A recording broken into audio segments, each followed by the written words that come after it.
Thank you. We may be still standing for opening prayers. First, we'll start with the Reverend Samson Mina, who is the PCA, who is a priest from the Kararapon PCA Church. Karibu sana. And then we'll also have Imam Juma Isa Nasur, representing the Muslim community. You're welcome.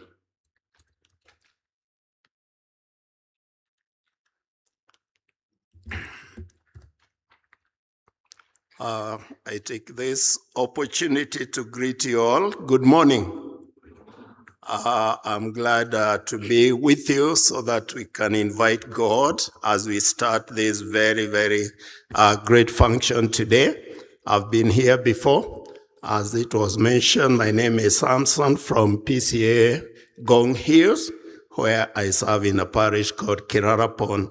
And before the prayers, I want to read a verse from the book of James, chapter 1 and verse 27, that says, "Pure and undefiled religion before our God the Father is this, to look after orphans and widows in their distress, and to keep oneself unstained by the world." This was James writing to us so that we can seek whether we are genuine, because you cannot transform lives unless you are genuine. And you cannot have your life transformed unless you are also genuine. So I do believe this is a gathering of genuine benefactors and genuine beneficiaries. And we want to thank God because a group like this now has the potential of transforming many, many lives, because it is a congregation of genuine people. And so let us desire to be genuine in all the things that we do, because there is nothing as bad as a fake thing, whatever it is. And so may God help us. I'm so glad to have been invited here. How I did become a friend of Equity is that I was serving in Kikuyu, and I've remained a friend of Kikuyu branch of Equity. So whenever they have an opportunity, they do invite me. And so I want to thank God for the opportunity. And thank you so much, Julius. I can see you there. Thank you. Let us pray. Almighty and everlasting Father, we thank you for creating us in your own image and likeness, a genuine God. And so we are genuine people. Help us to transform lives by being genuine in all the things that we do, so that we can have a good world to live in. Be with us in this gathering today, and whatever we do, may it glorify your holy name, for that is why we exist. Hear our humble prayer of faith, in the name of God the Father, the Son, and the Holy Spirit. Amen. Thank you. Good morning, everyone.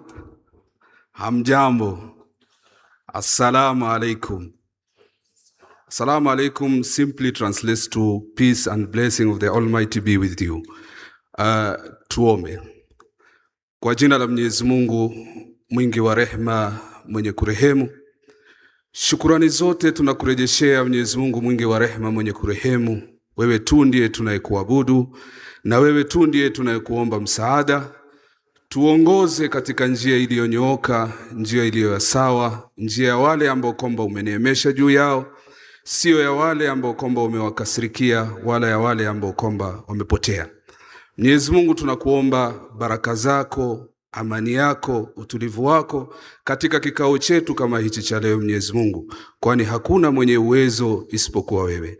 Mwenyezi Mungu, tunawaombea viongozi wetu wa Equity Group na ambassador wetu na wote ambao kwamba wanafanya kazi chini ya Daktari James Mwangi. Tunakuombea Mwenyezi Mungu, uzidishie busara, wazidishie baraka, ili waweze kugusa maisha za wengi mashinani. Mwenyezi Mungu, wanafunzi wetu tunakuomba wote walioko hapa na walioko majumbani na katika taasisi mbalimbali, Tunaomba Mwenyezi Mungu uwape utulivu. Tumeshuhudia matatizo kadha wa kadha katika masiku za karibuni. Mwenyezi Mungu tunakuomba uwalinde wanafunzi wetu, uwalinde walimu wetu, uwape utulivu mashuleni, uwape umakini ili waweze kutekeleza lengo ambalo kwamba wametakiwa kutekeleza. Mwenyezi Mungu vile vile tunakuomba utupe utulivu, utupe amani katika taifa letu tukufu la Kenya. Amani tulionayo Mwenyezi Mungu tunaomba uidumishe, hasa katika wakati kama huu ambao kwamba tunaelekea katika wakati wa uchaguzi katika mwaka unaokuja. Mwenyezi Mungu tunakuomba mvua ya baraka, tunakuomba amani katika kila sehemu. Mwenyezi Mungu, wewe tu ndio mwenye uwezo na sisi sote tunakutegemea wewe. Tunakuomba haya kwa jina la Mwenyezi Mungu mtukufu. Amin, amin, amin. Thank you so much. You may have your seats.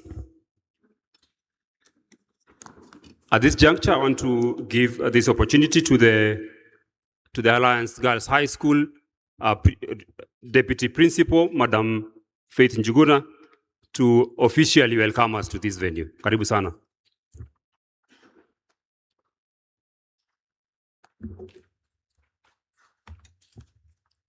Our chief guest, Dr. James Mwangi, who is the executive chairman of Equity Group Foundation, also the group managing director and the CEO. Ambassador Growth from the Federal Republic of Germany to Kenya. KFW Development Bank representatives present. The Ministry of Education representatives present.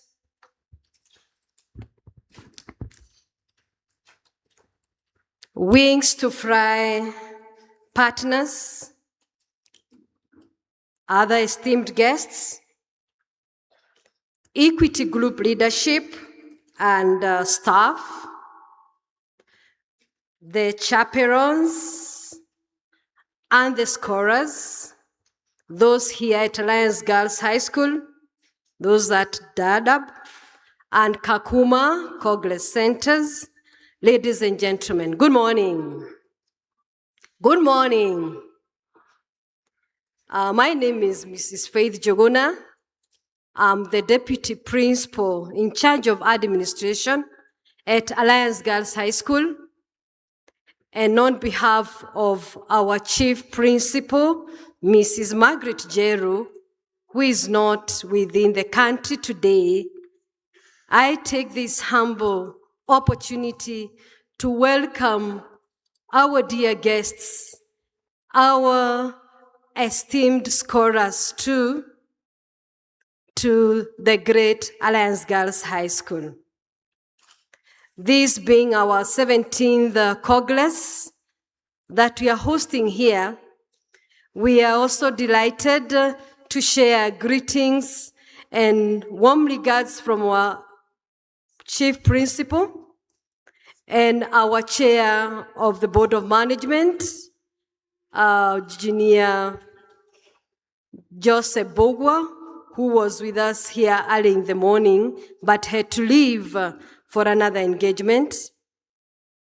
Receive their warm regards as we welcome you here this wonderful morning.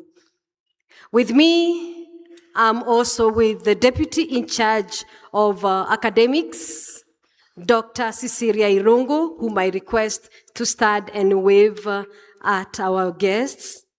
Good. Yeah, she's the one we relied on in matters academics. And we also have other staff members who are supporting this program. Our chief guest, with the live pressure in sharing our gratitude that at Alliance Girls are blessed by the impact this program creates among the students, which has happened in now close to 20 years. We are beneficiaries in the fact that we have many girls sponsored in this school over the years. They have progressed to the leadership program after Form 4. They have progressed to guest sponsorship and guidance as they undertake their global education, and receive our gratitude that we are direct beneficiaries of Equity Program and Elimu Program that we host here today. Our dear chief guests, we don't also take it for granted that you have trusted us to host this Congress now several times, and so this is a home for equity. We are partners. We are equal partners who care, and we are glad for giving us the opportunity to host. And we promise, sir, we will continue doing our level best to support the young people who go through this program, because we believe your support, your sponsorship, your guidance, your mentorship, and all these other efforts that we make to support the young people here, it will last a lifetime. We are also delighted to know that the impact equity is creating on the young people is not only felt in Kenya, you spread wings to other countries. We congratulate you for that. The impact is among other African countries, and so we are blessed to be pioneers of this. So for now, mine is to officially welcome you to AGHS. Feel at home, and we request and urge you to make this, or to continue making this, your annual destination as we continue supporting the young people going through their education journey, because we feel blessed to be part of the journey as we partner with you.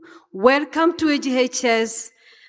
God bless you, and may He enable you, the young people, to go back different from the way you came in.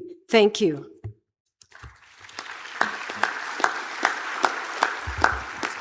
Let us appreciate Mwalimu very well. Let's appreciate and thank you so much, Mwalimu, for always hosting us here. At this juncture, I want to invite the Ministry of Education representative, that is the Sub-County Director of Education, Mr. Jeremiah Kipayu, to give his remarks. Karibu sana.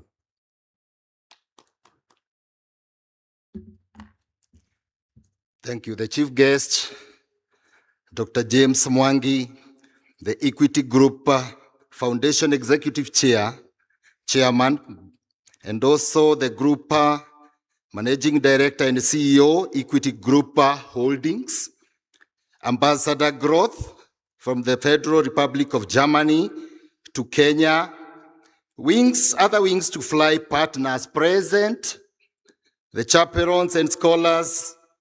You have my colleague from Jogo House, Madam Claire. Thank you. The clergy, chaperons and scholars, and the Alliance Girls High School leadership. Ladies and gentlemen, good morning. Yes, I won't have much. I'm very delighted to be here to welcome you to this very important occasion and a very important opportunity to our scholars. The Ministry of Education Elimu Scholarship Program is funded by the government of Kenya through the Ministry of Education with primary financial support from the World Bank. And we have the key stakeholders. That is the Equity Group Foundation and Jomo Kenyatta Foundation, who support our bright, needy, and vulnerable learners in Kenya to transit in secondary and senior schools. We just have to thank you all for opening doors to these learners and others who are many who have completed through this program, opening doors that otherwise have might have remained closed. We believe this is a lifeline that through which the dreams of these learners will take a flight. So we thank God for everyone. And once again, I'm delighted to welcome you to Kikuyu Sub-County and to this esteemed institution, Alliance Girls High School. Today is not my day. I let the program to run. Be blessed. Thank you, and you are most welcome, and we are very delighted to have you around. Thank you. Thank you so much, Mr. Jeremy. Let's clap for him. Asante sana. At this juncture, we want to now invite Dr. Joan Korir. Dr. Joan Korir is the Director of Operations at Equity Group Foundation, and she will later now invite the ambassador as we move forward with the program. Thank you so much. Karibu sana, Dr. Joan. Okay, our distinguished guest this morning, Executive Chairman, Equity Group Foundation, our Ambassador, Sebastian Groth of the German Embassy, Chief Principal, represented this morning by Deputy Principal Academic Affairs, our beloved Wings to Fly and Elimu scholars, invited guests, colleagues, our clergy, good morning. Good morning, everyone. And good morning to our dear scholars who are following from Kakuma and Dadaab. Can you hear us this morning? We trust that you can hear us and you're following. We have today 600 scholars following along from Dadaab and 2,000 following from Kakuma who are present with us here today, following remotely. So we are very pleased with that this morning. To our dear Wings to Fly scholars, I'd like to remind you, as we always do whenever we get an opportunity, that you're really cut for the task that lies ahead of you. This year we have scholars who will be completing as class of 2026, and our class of 2027 are also sitting here. You already demonstrated your mettle by landing yourself into this program. So part of what we are doing today, and as we continue to do, is to nurture you, continue to empower you, to ensure that at the close of it all, you're able to demonstrate and post a very good result. We have great confidence with you, and we will continue to walk that journey with you. So dear friends, this being the 17th Wings to Fly Congress that we've had over time as Equity Group Foundation, we've been very successful in the program that has today onboarded a total of 60,009, so over 60,000 scholars, and it has been successful because of the partners we've been able to work with along the journey.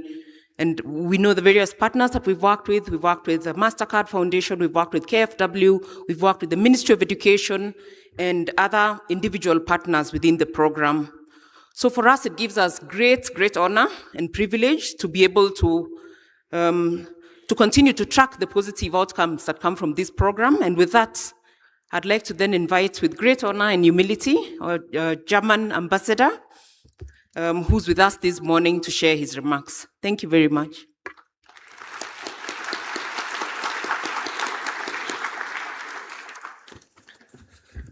Thank you very much, John, for this warm welcome. CEO of Equity Group, my good friend James, good morning. Deputy Principal Faith Njuguna, representing the Principal Margaret Njeru, dear representative from Ministry of Education.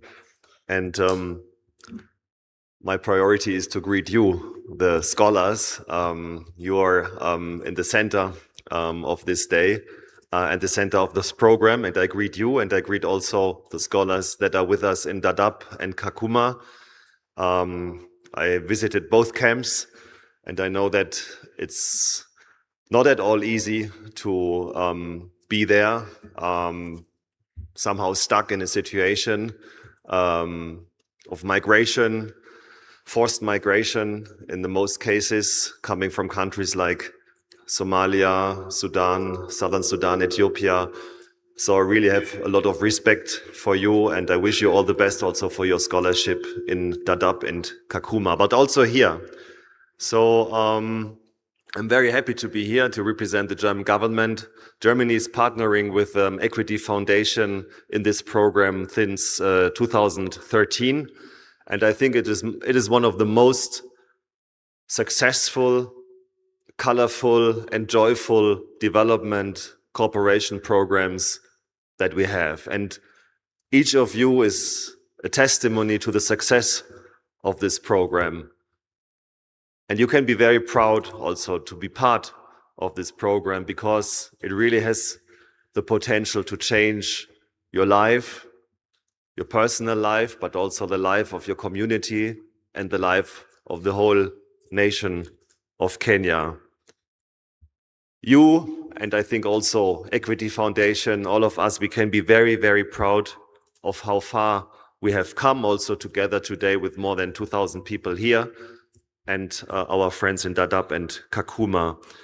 So through the KfW contribution so far, 6,000 scholars have received support to pursue their dreams. And I think there are also some KfW-sponsored scholars here in the room. If you may stand up probably briefly and show how and where you are, the KfW scholars. Okay, thank you very much. It's an impressive number.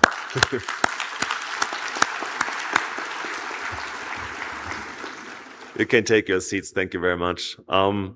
So we co-finance this program because we firmly believe that investing in you, in the young people of Kenya, is the best investment a country can make.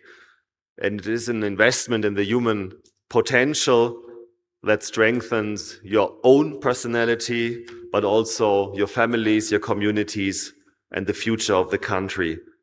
This partnership is rooted in shared values. Economically, we are building a skilled workforce and stronger business ties. Socially, we believe that opportunity also leads to social stability, but also internationally, our bond is based on trust, integrity, and a shared commitment to democratic values. The success of this program of Wings to Fly is really remarkable. More than 60,000 scholars were supported so far, and we have a 98% completion rate. And this is a testament especially to your dedication, the support of your families, and the vision of the Equity Group Foundation. And what makes this program exceptional is that it goes beyond academics. It shapes you into responsible citizens and ethical leaders. Our commitment to your future also extends to technical and vocational education and training, TVET, through centers of excellence and the promotion of dual training. Almost 3,800 young people have gained market-relevant skills in engineering, in digital technology, and in health. And I think it's very important to state, choosing TVET is not a second choice. It is a smart, strategic choice that opens doors to rewarding careers and entrepreneurships. The theme of this year's conference, Lead, Solve, Sustain, Turning Challenges into Solutions, perfectly reflects the world that you are entering. Your generation faces unprecedented shifts from digital transformation to climate change, turmoil in international politics. Yet I believe you have the courage to build a more prosperous Kenya. Success depends less on what you know today than on your willingness to keep learning what is relevant tomorrow. To thrive, I want to share 3 essential qualities with you. The first is curiosity. Never stop asking why or what if. And even if the people around you think didn't he or didn't she understand, why is she or he asking this time and again? No. You should be robust in your questions and relentless, and be curious about perspectives also different from your own. Be curious to challenge assumptions, including your own. Every great breakthrough in history began with the right question. The second one is perseverance. You will face setbacks. You may fail an exam or see a project collapse. And this happened to me, and I'm sure it also happened to James. But these moments of failure do not define you. They make you stronger. What defines you is your ability to stand up one more time, then you fall. Talent opens the first door, but perseverance keeps it open. And third is integrity. True leadership is not a title on a business card. It is the decision you make when nobody is watching. It is the courage to be honest when shortcuts are easier. Trust is the most valuable capital a society can have. It is the foundation of families, businesses, and healthy democracies. Let us be honest. These values alone are not enough if the environment around you does not provide a path forward. We must acknowledge a hard truth. If young people do not see a future for themselves, they cannot build one for their country. When youth unemployment remains high, when skills do not match market needs, and political systems fail to include the youth, frustration grows. And this is true for Kenya as it is true for Germany and all other countries in the world. And we know that frustration is, if left unaddressed, can lead to instability or social unrest. But we can frame this also positively, because when young people see that their aspirations are heard and their concerns are addressed, it does more than just create jobs. It strengthens your trust in government, it reinforces social cohesion and secures lasting political stability in a sound democracy. This is why I want to be clear. Youth employment is not merely an economic issue, it is a fundamental political priority. It is the reason why Germany and Kenya invest so heavily in education and TVET. We are not just investing in certificates, we are investing in you, and we are investing in stability, in peace, and in your dignity. And to all the scholars here today, believe in yourselves. Do not let anyone tell you that your background determines your future. Already, the achievement sitting here and participating in this Congress is something you can be very, very proud of. Your talent, your values, and your determination will define your path. Whether you go to university, choose TVET, or start your own business, remember, stay curious, persevere, and lead with integrity. Your community and your country need your ideas. Your country needs your talents. The world needs your leadership. One day, perhaps sooner than you can imagine, one of you will found a company that creates thousands of jobs, will become the next president or an important minister, or will discover a scientific breakthrough, or stand here as an ambassador or the next CEO of Equity Foundation to address the next generation of scholars. All this is possible in the next years. And when that day comes, remember that leadership is never about personal success alone. It is also about lifting others as you rise. So to conclude, I wish you an inspiring Congress with lots of insights, lots of new thoughts, lots of new friends and new connections. Congratulations once again. Asante sana.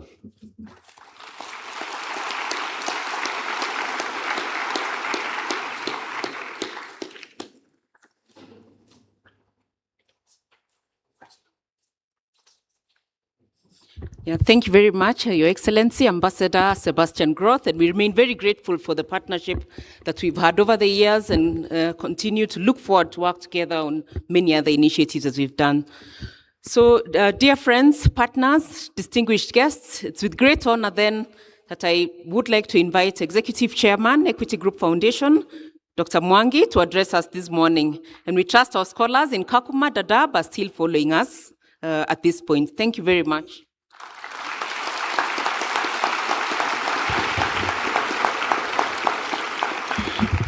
Thank you very much, Dr.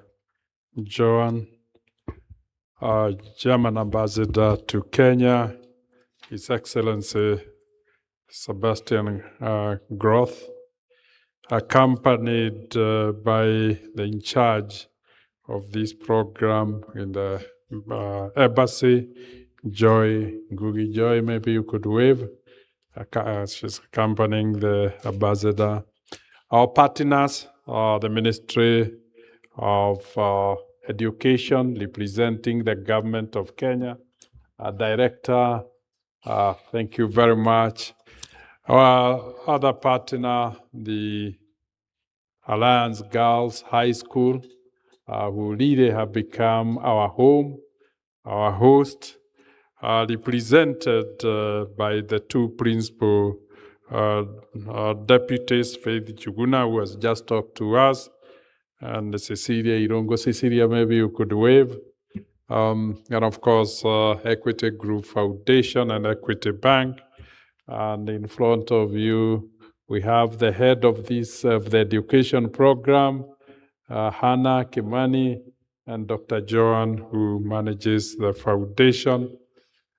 Our scholars who have made us to be here today. It's a real privilege to be with you this morning. Listening to His Excellency, the German ambassador, speak to you, I wish we could be having more interactions like this, where we are constantly reminded that we are more than on a journey of education.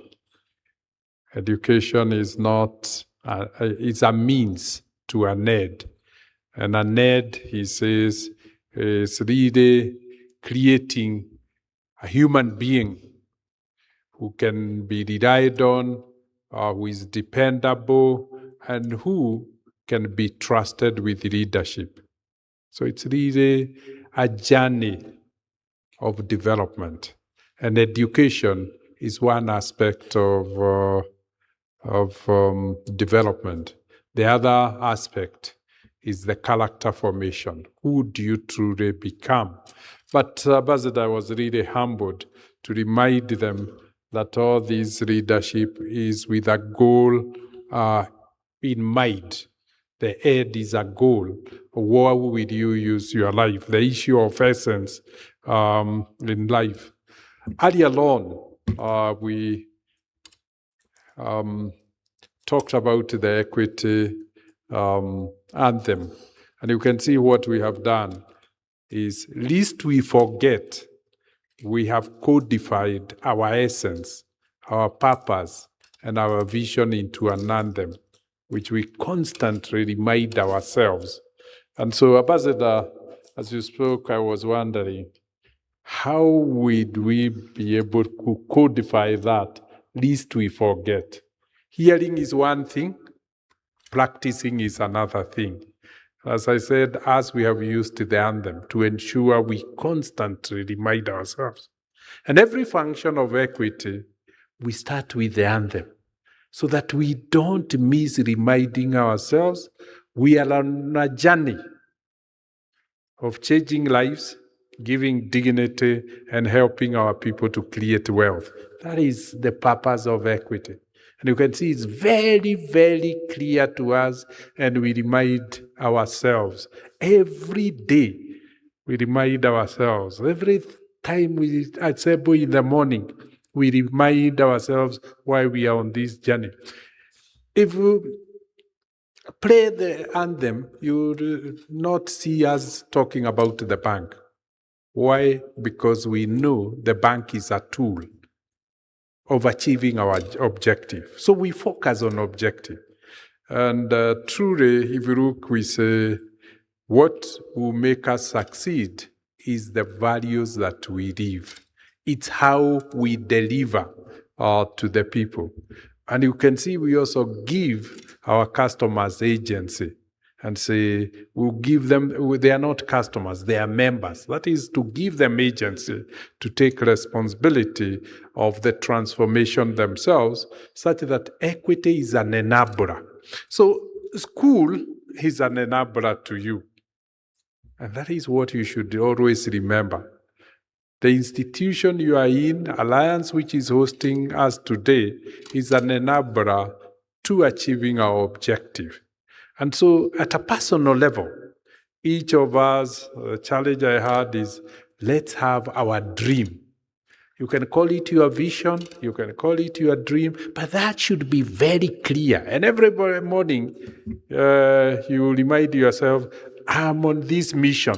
I'm on this, this is my ambition. And in the evening before you sleep, you ask yourselves, what did I do today? What did I do today to further my dream, my vision? A vision is as good as its execution. In the morning, you remind yourself, this is my dream. But it's what you do during the day that makes the dream reality. Otherwise, it remains just a dream. The power of change, the way we change ourselves, is by what we do. And I want to turn to Ambassador. Ambassador, I know how constrained you are in time. Feel free when really the next calling comes to. So if you see Ambassador walking away, it's because we understand he has a very busy schedule, very busy, and we delayed him by 30 minutes. It's not you. It was my fault. So I'll pay the price. If he doesn't listen to I listen to his speech. If he doesn't listen, that is the price you must be willing to pay. If you cause a delay, don't cause a delay to others. So, Ambassador, feel free. But if you have a few more minutes, you took away everything I wanted to say. So it's better to talk about. So we are talking about how do you spend your day? The most scarce resource on earth is time. But fortunately, all of us are given the same amount of time. So what truly differentiates us is not intelligence, because intelligence is evenly distributed. You can't say this village is more intelligent than this village. Intelligence is evenly distributed. But what differentiates outcomes, achievement, is how we stick to our dreams, how big our dreams are. And a dream is not big unless it's scary. Dreams are underpinned and demonstrate courage and audacity. That's how dreams are. The bigger the dream, the bigger the prospect of transformation. But the bigger the dream, the bigger the effort, and hence the amount of time it takes. So how you spend your day is very, very important. How do you spend your day in school? And what is your dream after 4 years? I know you have dreams, because if you didn't have dreams, you would not be with us 3 years later, 4 years later. I remember congratulating you when you joined the program. Let me once again congratulate you for sticking with your dream. 3 years down the road, it shows resilience, it shows determination. And that's what we are talking about, character formation. How resilient are you? How determined are you? How committed are you? We can do everything, but we can't learn for you. The hard part of learning is yours. And the question is, learning, commitment to learning is reflected by two things. How you use your time in school, how much you make use of your teachers. Because the vessels of learning is not just a school. The school provides the environment. It's the interaction with the teachers. It's the interaction with colleagues who you can say, let's hunt the grades together. When you say hunting together as a pack, it's working in teams so that we can support each other. In you is diversity. Some of you are extremely gifted in mathematics. Others are extremely gifted in languages. But we can all become good in everything if we worked together. Those who are extremely gifted in languages help those who are less gifted. Those who are extremely gifted in sciences help those who are less gifted. And together we rise. The power of teamwork. If you look at Equity Group, we are 13,000 of us. It doesn't happen because James is the chief executive. Neither does it happen because I'm talented. It happens because 13,000 of us work together to achieve our common objective. And we leverage on each other's gifting, capability, and competence. So while at school, how much do you use the collective talent of your class and the collective talent of your school to improve your capability and competence? How well do you challenge yourself by benchmarking yourself with those who might be more gifted to you? So 3 aspects: your colleagues, who you are always in class with, but more importantly, your teachers. You shouldn't be struggling too much. You should struggle, challenge yourself, but spend more time discussing with your teacher, saying, "Teacher, help me resolve this." So essentially, it is imperative that the outcomes are determined by what you put in practice. How do you operationalize your learning? How do you operationalize your dream? So for me, it's a great privilege to come and remind the Form 4s that we still have 4 months. Are they 4 or 3? Form 4s, where are the Form 4s? Very good. How many more months? You're not sure. When will we sit the exam? October? So we only have September and August. But let me tell you, 2 months can make a big difference because it's about revising. You've been in class, it's just saying, wow, I know I need a name. I didn't apply myself enough, but I still want to get an A. So what I will do is double up or double down in my commitment and my application to the goal. So mine is to remind you that retain the dream, but work backwards by putting more effort. For the Form 3s, looks like you have a year and 2 months. That's 14 months. That is a very short period. Given that you have been in school for 3 years, that's a very short period. Where are the Form 3s? Including in Kakuma. I'm seeing you, Kakuma. I have a screen. Yeah, very good. Thank you very much. Dadaab, can I see the Form 3s? Very good. Thank you very much. I'm lucky to have the screen to interact with you. So essentially, what we are saying is that the destiny is in our hands. And that is when you say you have taken agency of your life. Equity Group Foundation, Equity Bank, Ministry of Education with our Elimu scholars,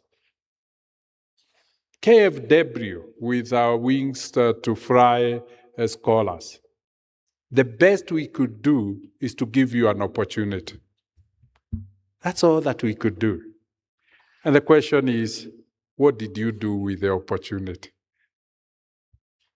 And that question should not be after 4 years. It should be every day. What did I do with the opportunity I was given today? This opportunity was to give you equal opportunity with every child of your age. We are giving you equal opportunity. What are we saying? That your circumstances and your situations doesn't apply here. Where you came from is irrelevant. What are we trying to do from our perspective? Is to ensure your future is not a continuation of the past. The past is what it was. Your circumstances were what they were. But we want you to change your course, change your destiny by giving you an equal opportunity with every other child who is privileged, to give you the same privilege so that we can give you the same opportunity like any other child and change your course so that your background ceases to be a reference on who you become.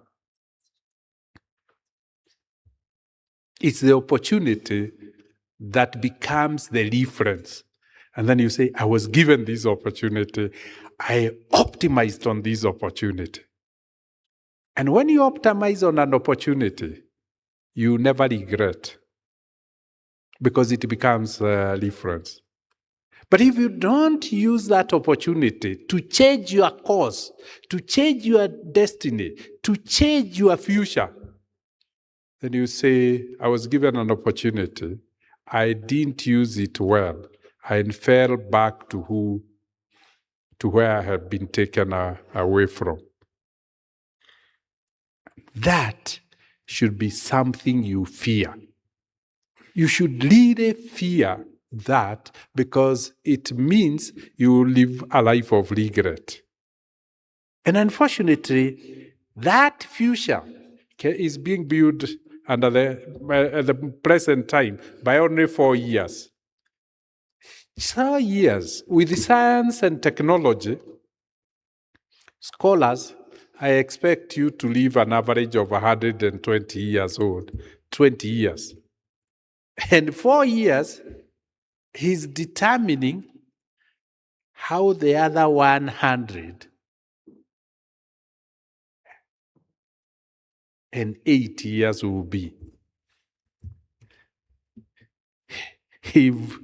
If 4 years is the price to earn a comfortable life of 100 years, so be it.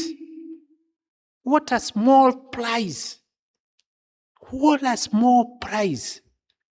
It's like the price of planting a fruit tree. All that you need to do is look for a seedling, dig a hole, plant the tree, and the tree is there for 60 years, every year bearing fruits. When you look at the fruits that will be harvested from the tree or picked from the tree for 60 years, compared with the 1 hour of planting a tree, you see how cheap the effort is. It's the same with your life. 4 years is a very small price to gain prosperity for 100 years.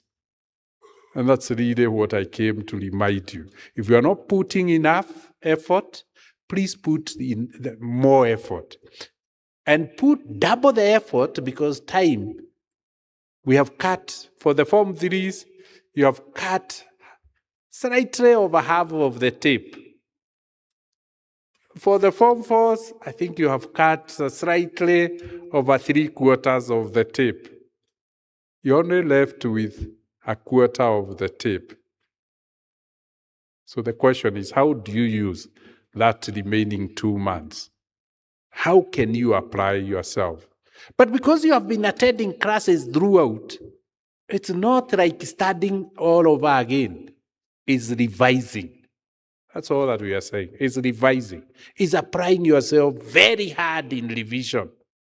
Because the teacher, the examination will only cover the subjects that you have been taught. So I came to walk the journey. But unfortunately, I can only walk the journey by encouraging you. I can only walk the journey by cheering you up. And I can only walk the journey by ensuring that even in your remaining period in school, you'll not have a parental challenge in terms of obligation to schools. Fees will be paid on time, pocket money will be given on time, facilitation will be such that we deny you a chance of ever having anybody else to blame. As we assume the parental law, all the partners would deny you a chance of saying it didn't happen because this. The only person we can blame is ourselves. So essentially, I thought I could build on what the ambassador eloquently talked about, because if you missed what he said, that was very, very transformational, because he pinned the responsibility to ourselves. We at Equity Foundation are truly, truly excited because with this cohort of from 3s and 4s, we bring to a total of this program of over 60,000 scholars that we have supported. I want to thank those who have gone before you through this program, because they have not disappointed. While the national transition rate to university is 27, the scholars of last year had a transition rate of 87.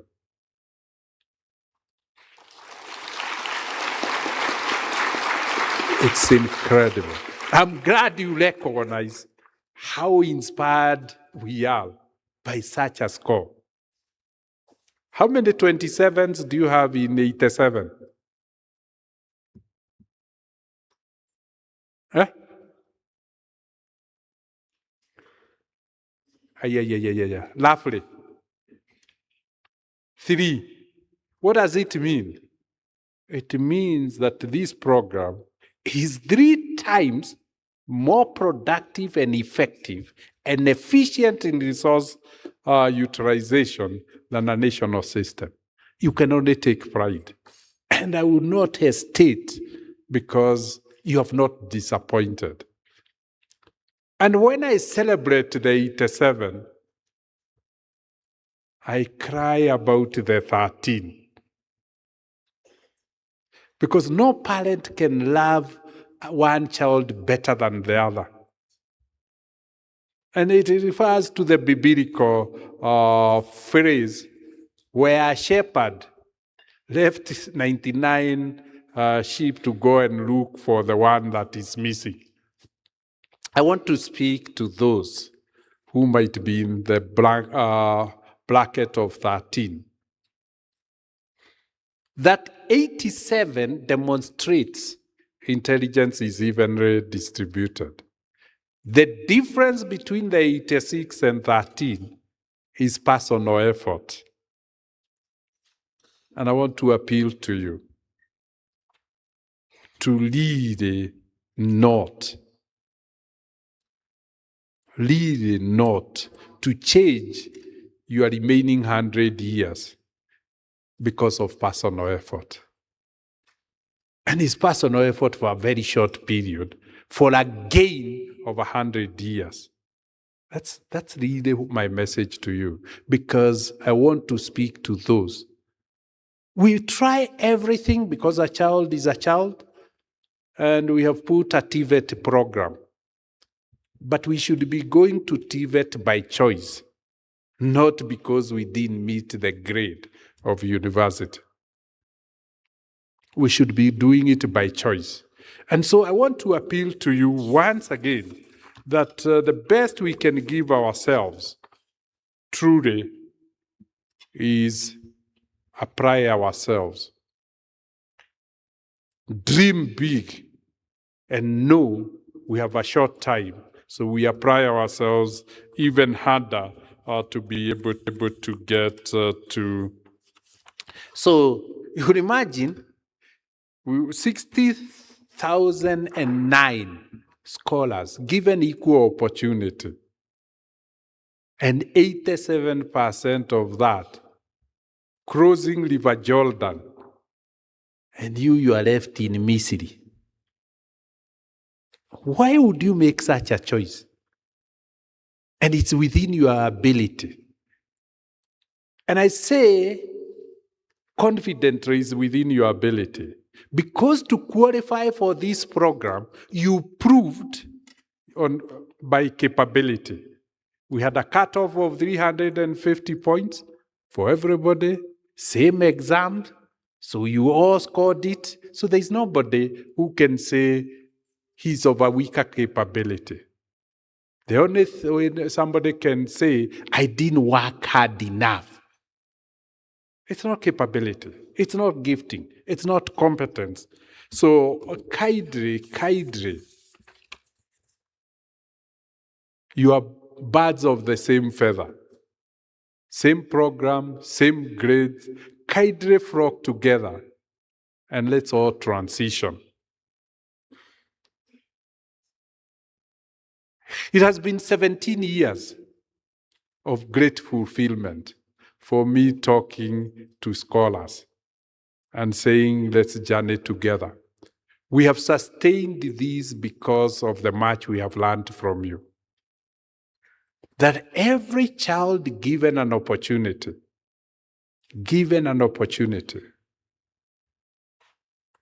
could thrive. And so what, as a nation, and I'm really glad that yesterday I was involved in the dialogue of our new vision.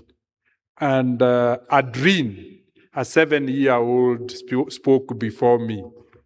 And he spoke for me. And he said, the vision I want is where I have an opportunity like any other child. Is where the environment allows me to become who I could ever become. Adrien didn't ask for roads. He didn't ask for rail lines. He asked for an environment that allows him to thrive and become who he ever became. What did I learn from Adrien? That it's good to have everything, but it's all about you. You'll be successful. You were very successful when we enrolled you on this program, despite and in spite of your circumstances. You overcame all the odds to be in this program. Then it will be a tragedy when all the odds are removed. You don't sustain the same grades that brought you into this program. Truly, that is not a situation you want to be. Because when your conscience pricks you, it always leads you to regretting of having been given an opportunity and failing to apply. So let me allow me to go through a few points that I chose to write as opposed to speak off cuff because I felt it was important. I make every effort to make sure my interaction with you is impactful. So I'll refer to my notes and you can take a few from. But every time I meet young people like you, I'm always reminded that the future of our country is not an abstract idea. For me, the future is sitting in this room. And what our participation is trying to shape that future by developing the people we would like to be our leaders, developing the scientists we would like to have in our society, developing the teachers, the principals we would like to teach our children, developing the bankers that we would like to entrust with our money. That is the future we are building. A future of a country, as Adrien reminded us, is not the roads and the railways. It's in its people. And the people, the future of our country is in this room. It's the values our people live. It's our governance system, and this is dependent on the people. During this Congress, over the years, you have heard from members of Equity Leaders Program family at different stages of their journey, from university scholars to global university scholars to alumni already working and contributing in the industry, like now those studying and sitting with you. 67 of them have committed to come and be with you. Those you have heard from them, and many more. Many, many more. Their stories may be different, but they demonstrate one important truth. An opportunity can open a door. But it's the choices you make, the skills you develop, and the problems you choose to solve that determine what you do with that opportunity. I hope their stories left you asking yourself one question. If they can do it, why can't I do it? That's why we bring them, to show ordinary people achieving extraordinary things, and then affirming to you that your dreams are valid and that you can achieve extraordinary things yourself.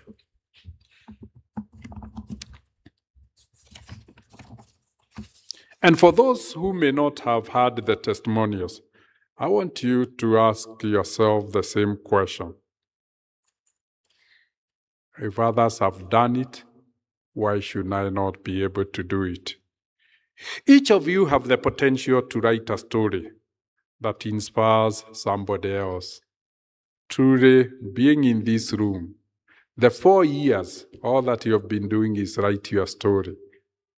And you should really look at it and say, do I like the story? You still have a chance to improve your story because there's still time.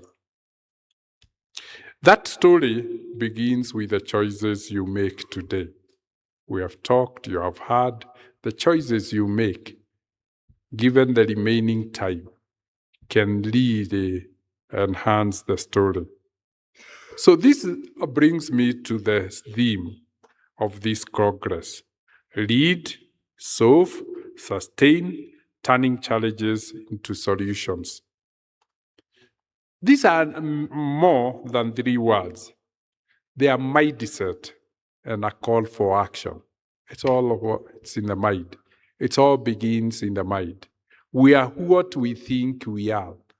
We are what we resolve to do. We are a construct of the choices we make. I want to appeal to you to choose to lead, choose to solve, and choose to sustain. Education is not simply about getting good grades. It is about developing the knowledge, character, and skills to look at the challenges around us and say, I can do something about this. And the first challenge we have ahead of us is getting to transition to the next grade of education. And you can say, I can do something about transition. I'm not going to be among the 13%. I'll be among the 87%. You can do something. But you can only do something if you make choices today to do something and then define what that it is. That is the mindset I want you to carry, that it's within your capacity. Leadership begins before possession. Why Do you ever ask to be given a position to start reading? We start by reading ourselves. We have the position of self. Self, me. That's a very powerful position, a definition of who you are. Lead yourself, and lead yourself by the choices and the character that you embrace.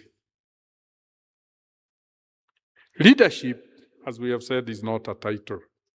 Leadership is a responsibility.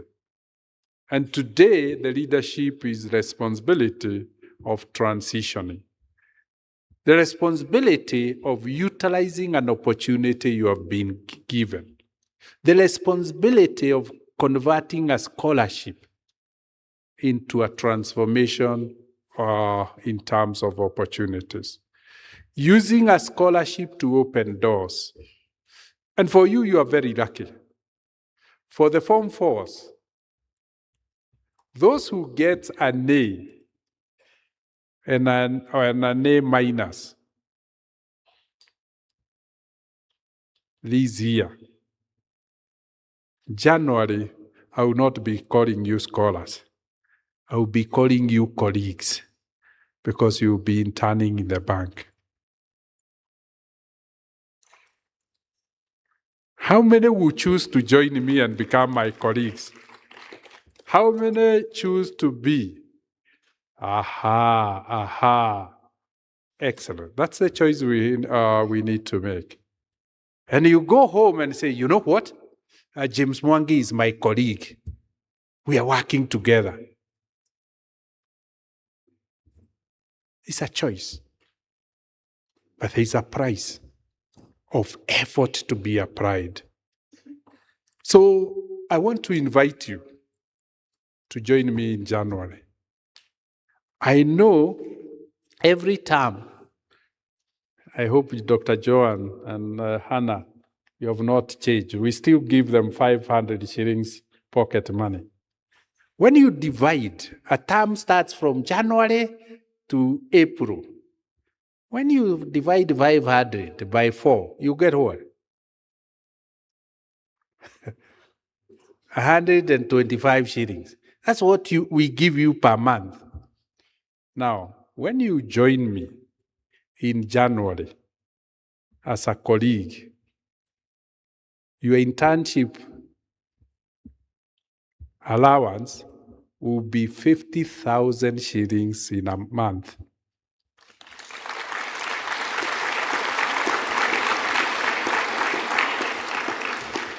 How many 125 shillings are there in 50,000? I'm asking you to divide 50,000 with 125. 400. Your income, your monthly income will multiply by 400. Do you want to leave that on the table? You should have no reason to, because if others can do it, I can do it. Last week, but one, I was very, very privileged to release those of last year, 753 who were interning in the school.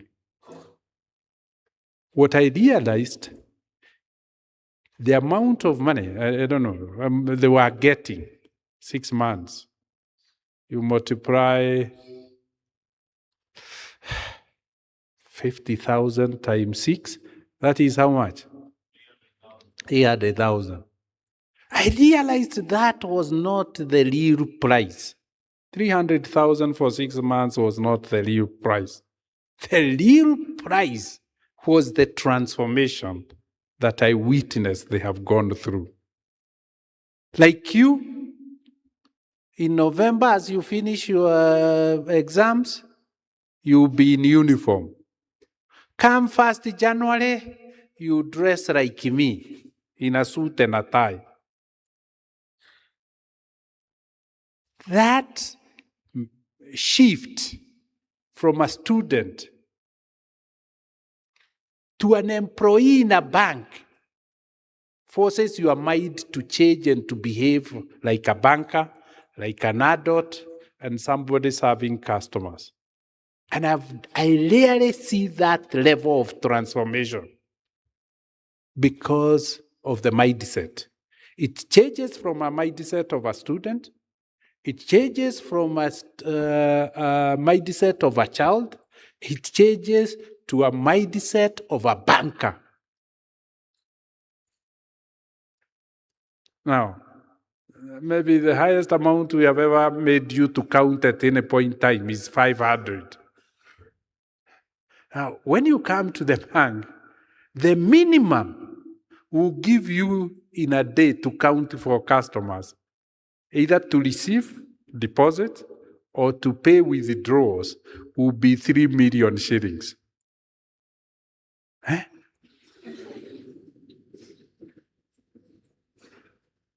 You experience big money at 18. And then you start seeing somebody is depositing 1 million shillings every day. And say, if they can do it, I can do it. What we give you is exposure. Is an opportunity to become an adult. Because when you are together, is a child-child relationship. You are comfortable. But when you come to the bank and become my colleague, you may not have changed. You will still be, some of you are 18. You might be a child. But me, I can't become a child. So it is you to become an adult for us to relate. And you can imagine the transformation that happens overnight. Because you can't be as an employee of a bank or an intern in an employee when you are a child. You must be an adult. That transformation, I hope all of you experience it. And me, as long as you have an A or an A minus, I don't care how many you be. So I guarantee you the position. So just imagine coming and saying, it's my day with the CEO. If I'm going to address a Congress, we go with you. The exposure you get transforms you and prepares you for. So while at school, because we still have from these, you do not have to wait to become a prefect, a captain, a manager, director, or CEO before you begin to lead. Leadership begins with the choices you make when nobody is giving you a title. It's the choices you make when nobody is giving you a title. Those choices is what makes you a leader. It is keeping your word. It's telling the truth, respecting the others, helping someone who is struggling, standing up against bullying, doing your work when nobody is watching, and serving others without being asked, leading yourself.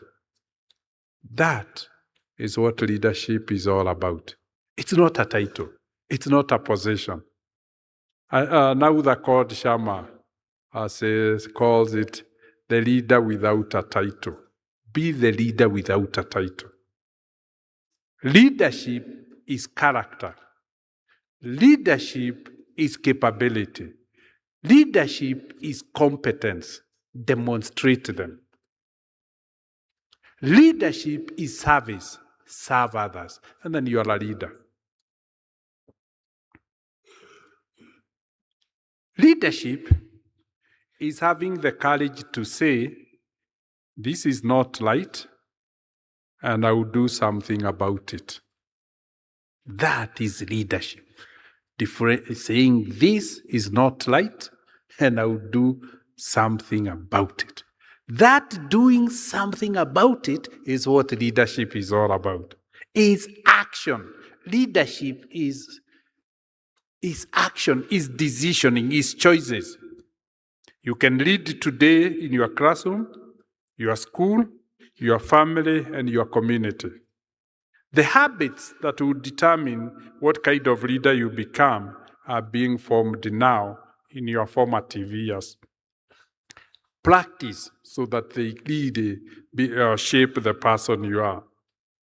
Leadership begins when you stop asking who will do it and start asking, what can I do?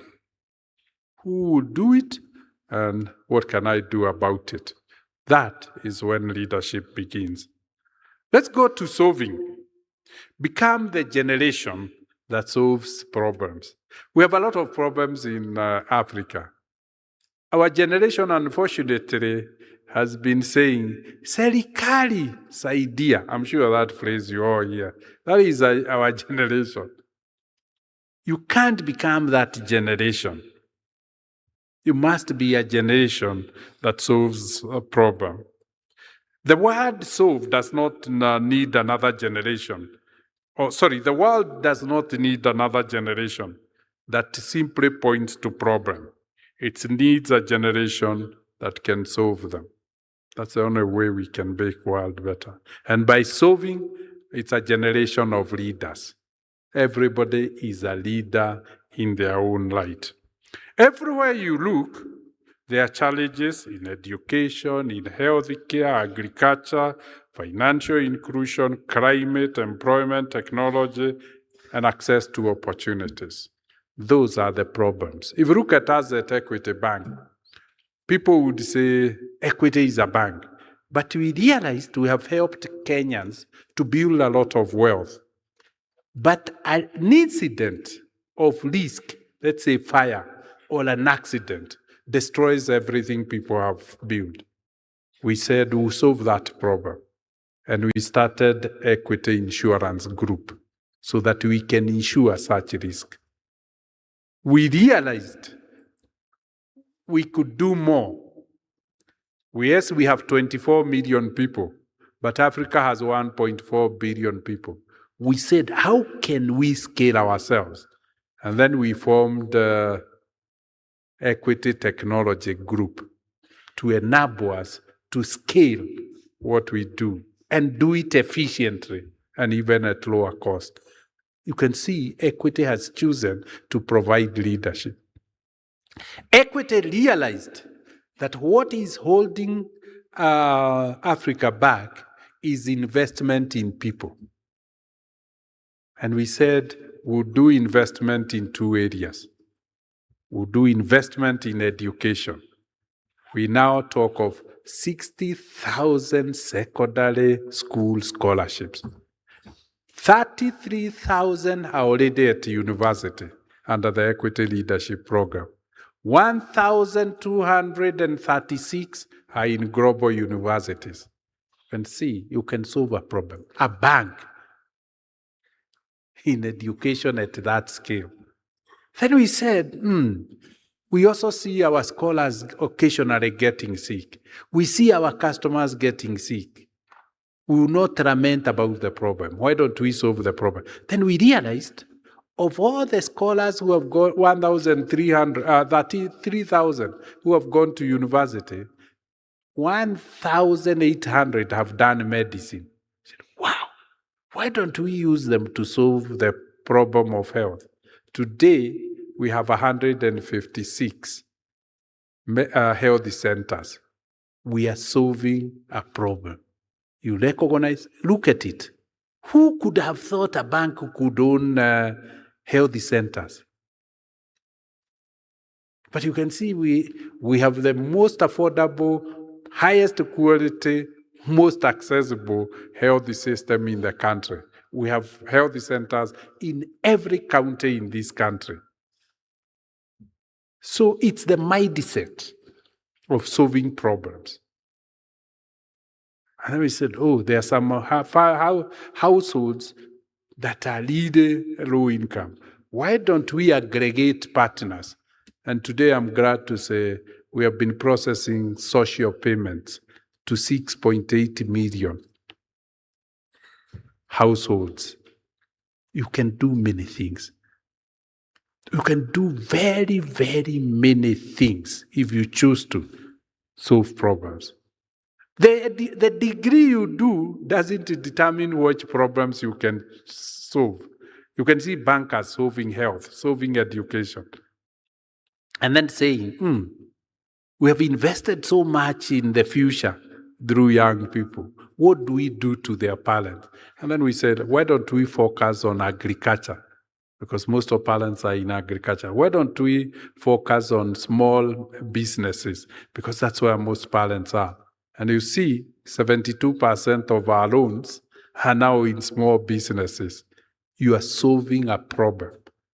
Now, how can you go solving those problems if you haven't solved your problem of academic scores? Let's get back to where we are. We're in school. Our immediate challenge is to transition to university or tertiary schools. Let's solve the problem of our scores and say, what will it take to really get our scores up? Everywhere, as we said, you look, you see a problem. But I want to see a problem differently. I see problems as opportunity. A problem is not only something to complain about, it is an opportunity to create. When I got employed after university in banking, I saw there was nobody in my village who had a bank account. The village of Nyagatogo had nobody had a current account. I said, how comes my village is excluded? And we realized the banking system was never designed for people like us in the village. And we said, we'll create a members bank. A members bank. It's any human being, not defined by amount of money, but the desire to have a bank account. And what did we say? Minimum account opening, 0. Minimum balance, 0. No ledger fee. And everybody, 60% of Kenyans became customers of Equity. Eventually, from 4% of the banked population, Kenya now has 90% of its adult population banked. You can solve any problem if you apply yourself to the problem. So I want to encourage you to be problem solvers. When you encounter a problem, ask, why does this happen? Who is affected? What could be done differently? Can technology help? Can I build something that makes this better? That is what creativity and innovation is all about. And that is when innovation begins to happen in your life. That is when you transition from a problem solver to an innovator to solve problems. You change this step. An entrepreneur sees a problem and creates a business around it. A scientist searches for an answer. An engineer designs a solution. A leader brings people together to address a problem. Sometimes the solution begins with something as small as just helping another student, improving a process, creating an application, building a business, or teaching somebody a skill. Every problem you solve prepares you for a bigger problem tomorrow. And that is what perfection is all about. That is what practice. That is how practice makes perfect. Lastly, let me talk a little bit about technology. You are a generation that we really can call the digital generation. You are born and brought up during the digital space, where AI or artificial intelligence, big data, robotics are transforming the way you do things.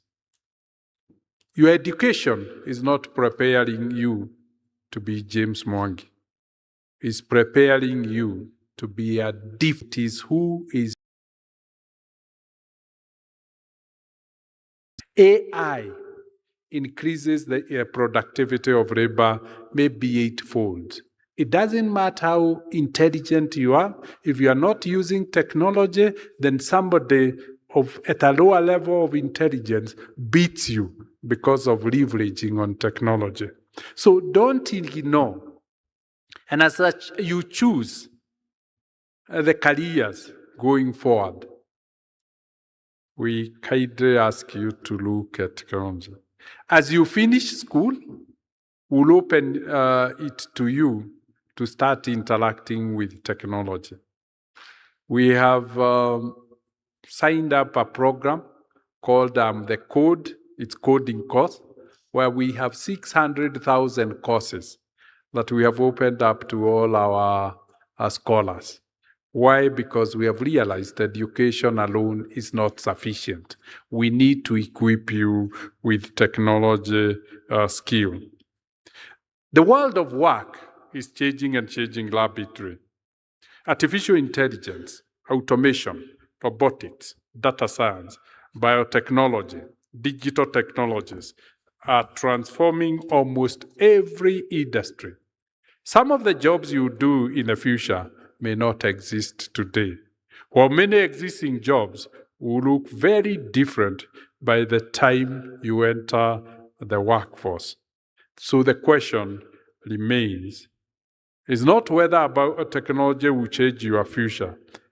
It will with certainty. The question is whether you'll be prepared to use technology to shape the future. Please don't have technology phobia. It doesn't matter which course you are doing, whether it's mathematics, whether it's geography, technology is a tool, is an enabler.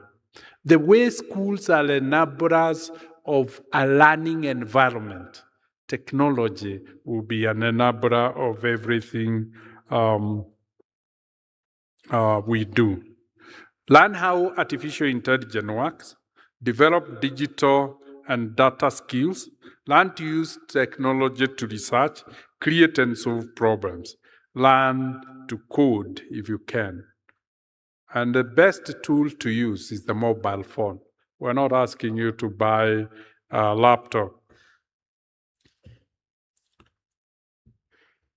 Do not only ask what artificial intelligence can do for you. Ask what you can do with artificial intelligence. What can I do? But you can't reach there unless you are familiar with the technology. So I want leader to urge you to open your eyes as you look at courses, look at using technology to become creators, innovators, and problem solvers at scale. Technology enables you to do. For us to bank the entire African continent, we can't do with the brick and mortar. We can't do by opening branches. We have to make our business online.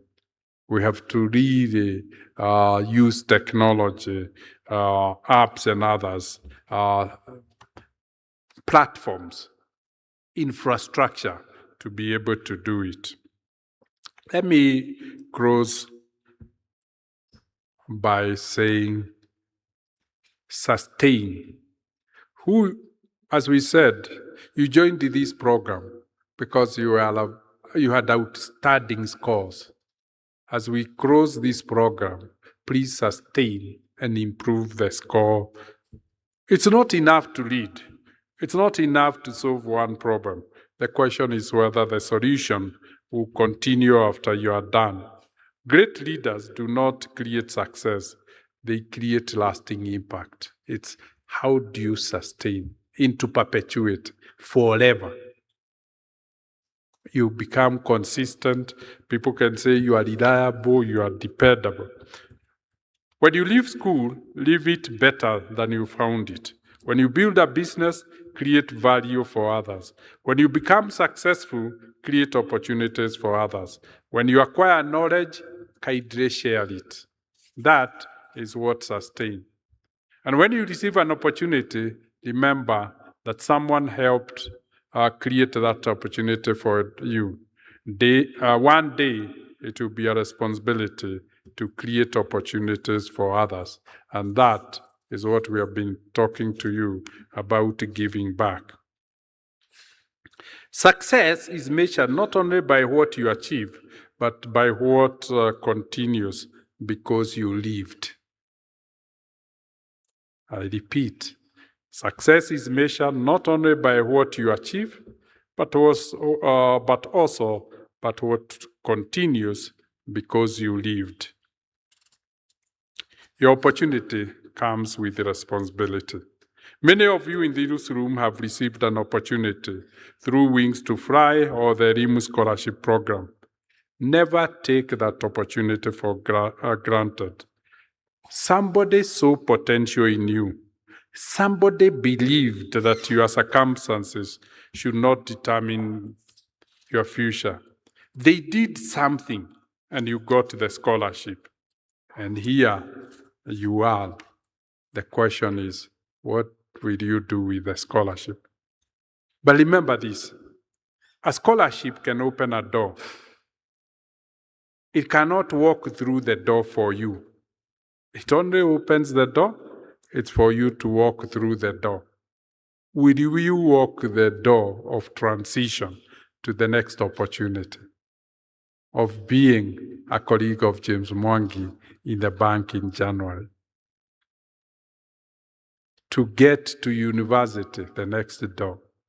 To get to a global university. To go to a European master's program, which are all programs that are awaiting you. This is a beginning, not the end. It's a lifetime journey with Equity Group. You must walk through the door yourself. The opportunity opened the door for you. The scholarship opened the door for you. Please gather the courage to walk through the door. And you walk the door of 4 years first. Let's see how you walk it through by the Form 4s by the end of this year, Form 3s by the end of next year. You must study. You must develop your character. You must acquire relevant skills. You must learn to work with others, adapt to change, and solve problems. And eventually, you must use what you have gained to create opportunities for others. The greatest return and investment in education is not simply that one young person becomes successful.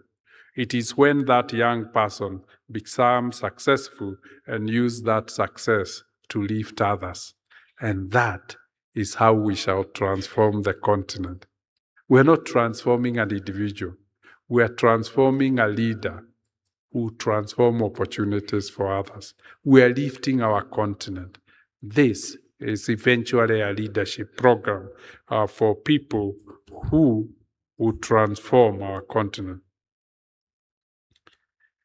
That is how we transform individuals, communities, and ultimately our nation. As you grow older, do not measure your success only by what you own. Measure it by the number of people whose lives are better because you succeeded. And that is the ultimate measure of success. How many succeeded because I succeeded? How many did you love along the way and change their lives? And they can say, my life was changed because so-and-so lived. If you become a doctor, ask how many lives you can improve. If you become an engineer, ask what you can build. If you become an entrepreneur, ask how many livelihoods and jobs you can create. If you become a technology expert, ask which problems you can solve. If you become a leader, ask how many other leaders you can develop. That is the kind of leadership Africa needs. Leadership that creates opportunities, solves problems, and leaves something behind. As you leave this Congress, I want you to carry 3 questions with you. Just 3 questions. The first one, and I will give you a chance to write the question. The first one, what will I lead? What will I lead? And I hope the answer will start is, I will first of all lead myself. And then as you grow, what else will you lead? The second question, what problem will I solve? And the first problem you may want to start with is of transitioning to the next level of education, ensuring, guaranteeing yourself that you transition to the next level of your education. The third one, what will I leave better than I found it? In every situation you find yourself in, what will you leave better than you found it? Continuous improvement. And success is continuous improvement. Please lead, solve, and sustain. As I conclude, I want you to remember the speakers you have heard earlier and throughout the Congress. They were once students like you. Today, some are studying at universities, like our chaplains. Some are studying abroad. Others are already working and creating businesses and contributing to economy. Their journeys demonstrate possibilities for you. Because what they can do, you can do. You are the next generation. You will inherit challenges that have not yet solved, but you'll also inherit technologies, knowledge, opportunities that previous generation could only imagine.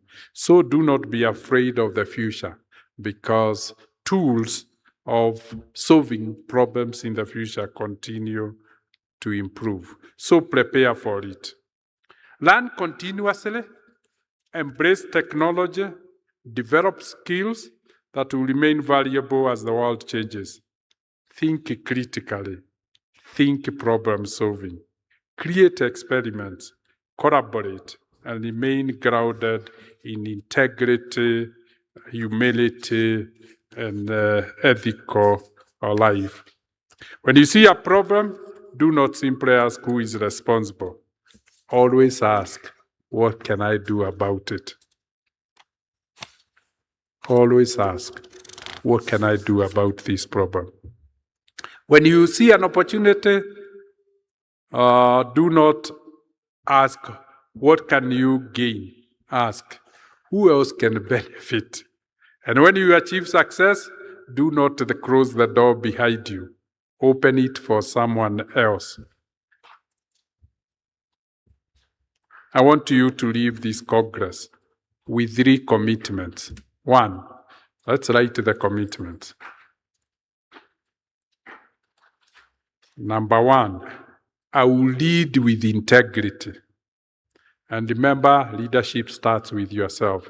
I will lead with integrity. I will solve with courage, audacity, and creativity. I will solve with courage, audacity, and creativity. And lastly, I will sustain by creating impact that lasts for generations.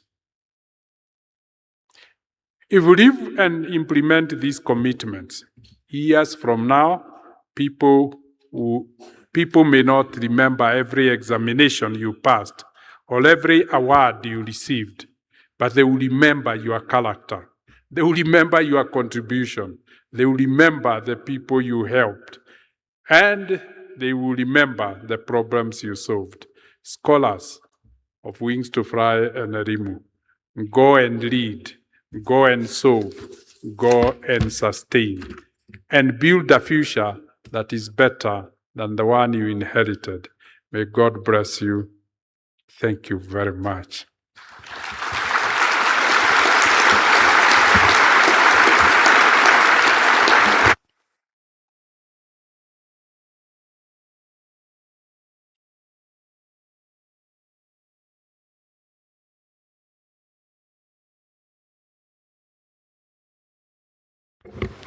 Let's appreciate Dr. James again. Let's appreciate.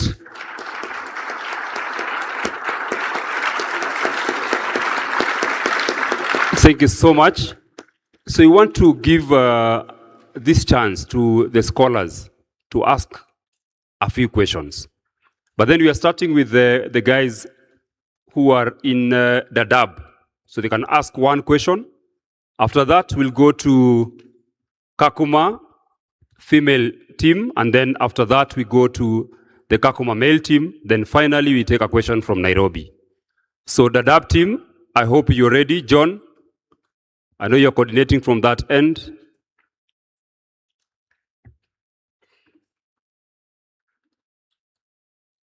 You can get one question from Dadaab, who are hosting 600 students from the Dadaab refugee camp. And all the scholars who are in Dadaab are Elimu Scholarship Program beneficiaries.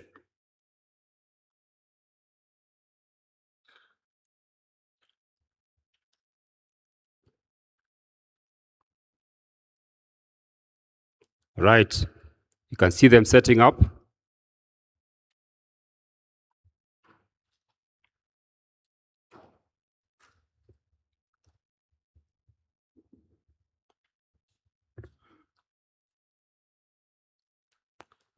We can't get the audio from that end.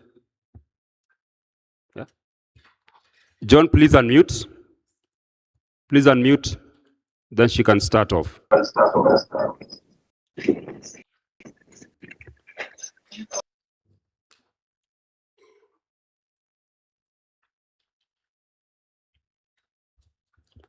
This is the very first time you are doing this type of arrangement, and I know the scholars are ready really to participate in this. For us to think maybe whatever dreams we have today. John, you're still muted from that end. We are like any other child. Maybe as you work on your end, we can have the first scholar from this side. One scholar from Nairobi who can go to the microphone. Jen will be testing your end. Do you have one on the mics, on the standing mics from here? Going forward, what opportunities are there for us? Does it end here in secondary levels, or does Education from Alliance of equity still bless us with other opportunities going forward from our secondary level to university and above? Thank you. So she can go first. She can repeat the question now, so that because now we have the audio on.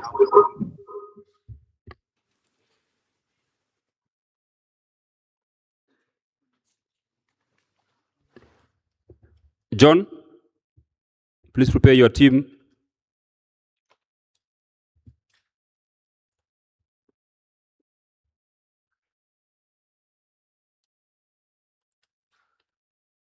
Meanwhile, the Kakuma female team can be getting ready, and then we'll alert you once the Dadaab team is ready to ask their question, I think. They're good, huh? Okay. Unmute, and then she starts. You can give us a cue, and then we'll let you know if you can hear your voice before she starts off.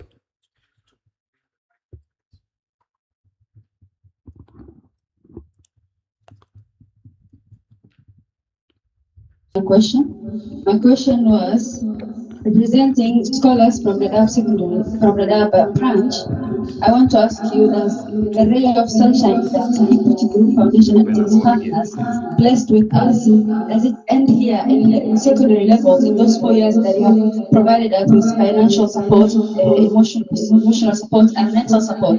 Does it end here in secondary level, or does it go with us as we proceed to our university and above? Thank you. Thank you.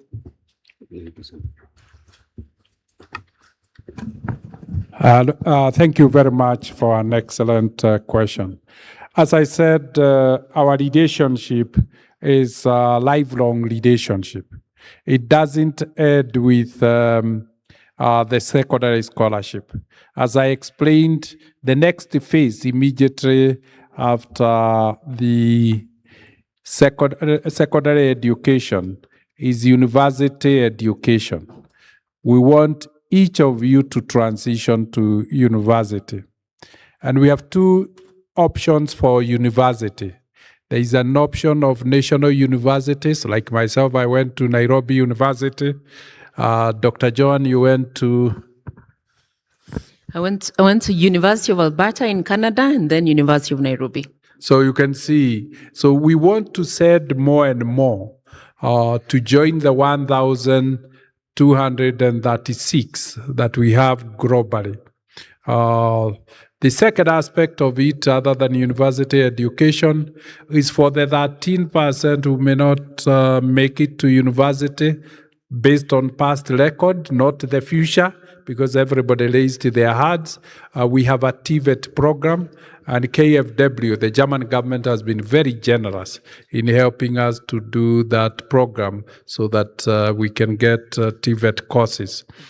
The most immediate one is an incentives for those who really burn the midnight oil and get A and A grade. This is an incentive program. Last year we had 750.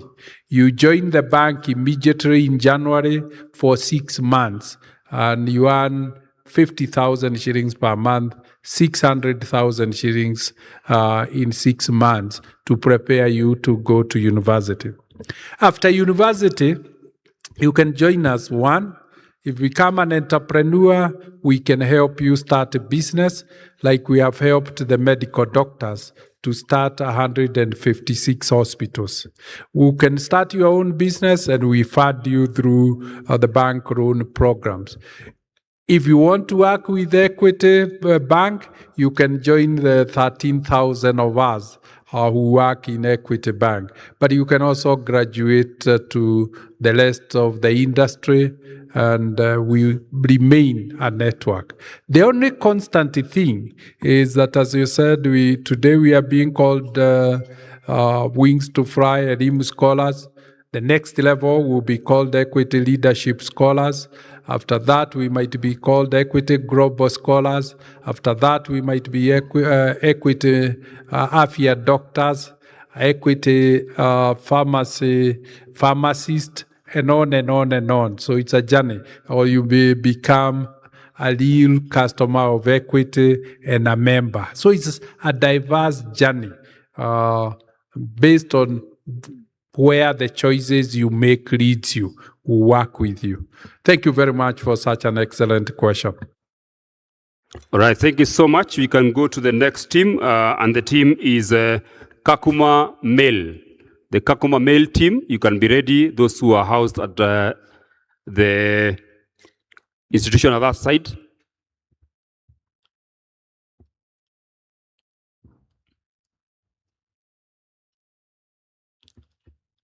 You can unmute.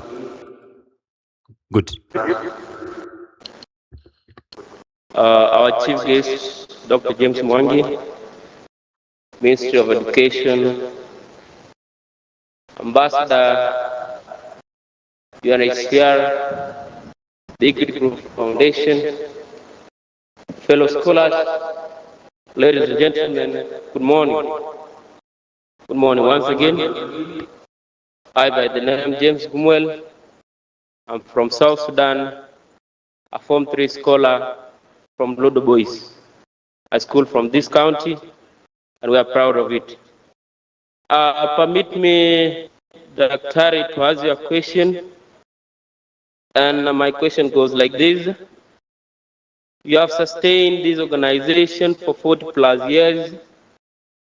What advice will you give young people, especially the refugees who are thriving beyond displacement, solve the challenges affecting the society, especially the climate change?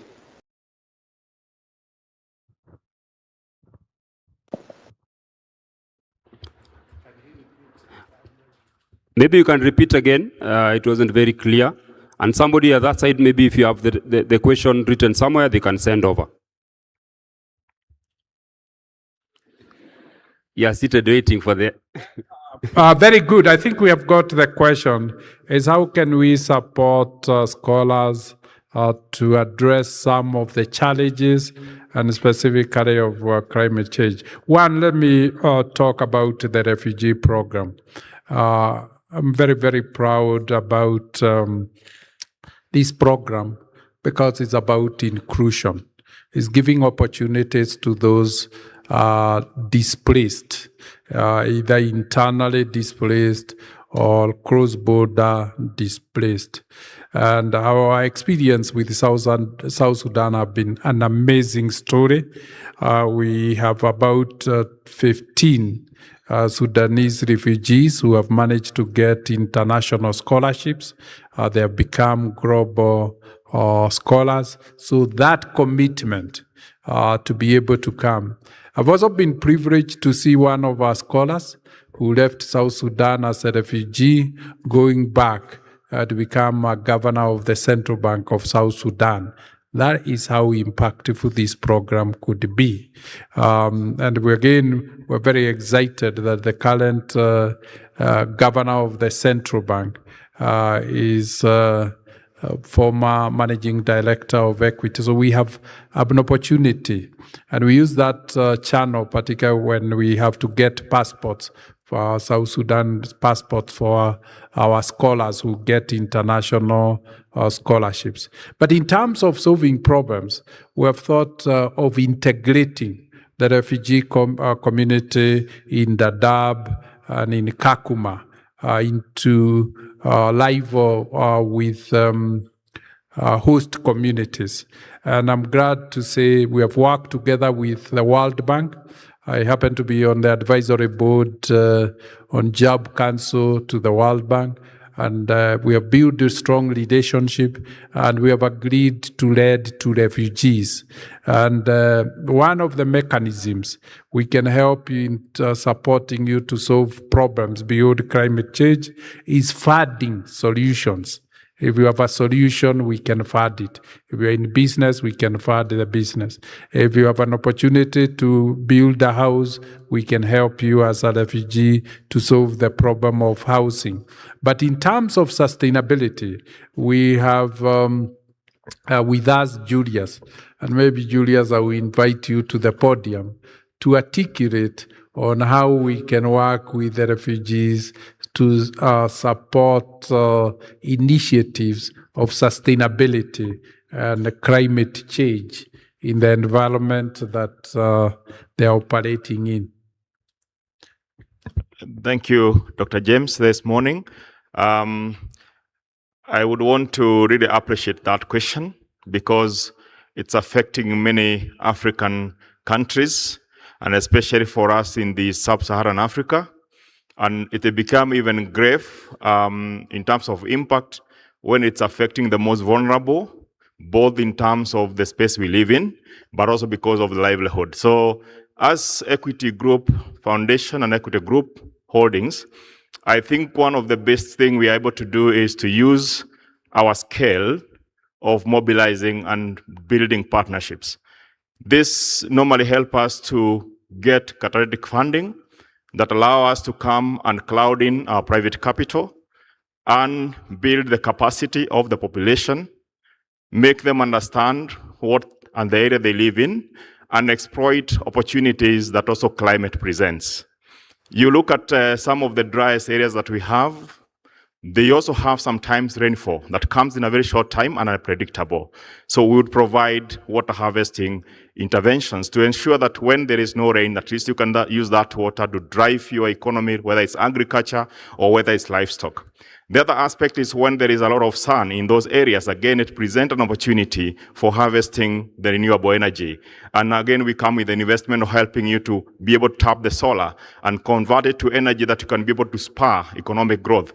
If in the agricultural system, you are able to match the challenges we have with the climate that we have, use renewable energy, build capacity, it will provide livelihood resilience through the income that you get. And that helps you then to support yourself and support the ecosystem and with the people that you live in. So we are using partnerships to define climate initiatives, both in agriculture, industries, in our households to be able then to lift those people who are vulnerable and make them empowered and become resilient to be able to withstand the shocks of the climate change. In brief, that's how I would want to respond to the question asked by a good friend in the other side. Thank you so much. As scholars, I encourage you to interact more. Julius, don't go. I'm talking about you. I should talk to you and people can see you. Thank you, sir. Julius, before joining the bank, the foundation to head sustainability, environment, and energy, was the chief forest conservator in the country. That's why let's give it to him. And despite having this job, I think he has broken his leave. He's on a study leave, and we are hoping we'll be celebrating his attainment of a PhD later this year. Learning is continuous. Let's put our hands together. Thank you. Thank you. I hope that now gives you the challenge to finish the PhD, because everybody wants to, yeah. All right, thank you so much. Now we can go to the next team where we can get the question. That is Kakuma Female Group. They are being housed at Tumaini Girls High School. So the team from there, you can connect the scholar for the question. Yes, Elijah, we can hear you very well. Please continue. Thank you so much. So we have two scholars who will ask 2 questions. Then we can get back later and ask the other 2. We have 2 questions. First.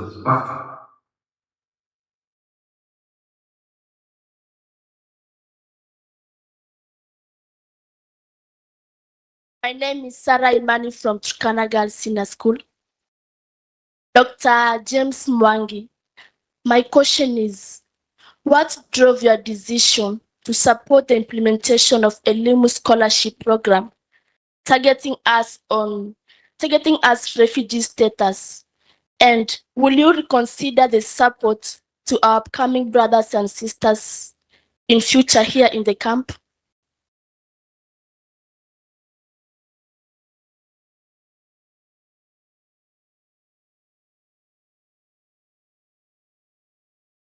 My name is Abola Tem from Shkanagal Senior School.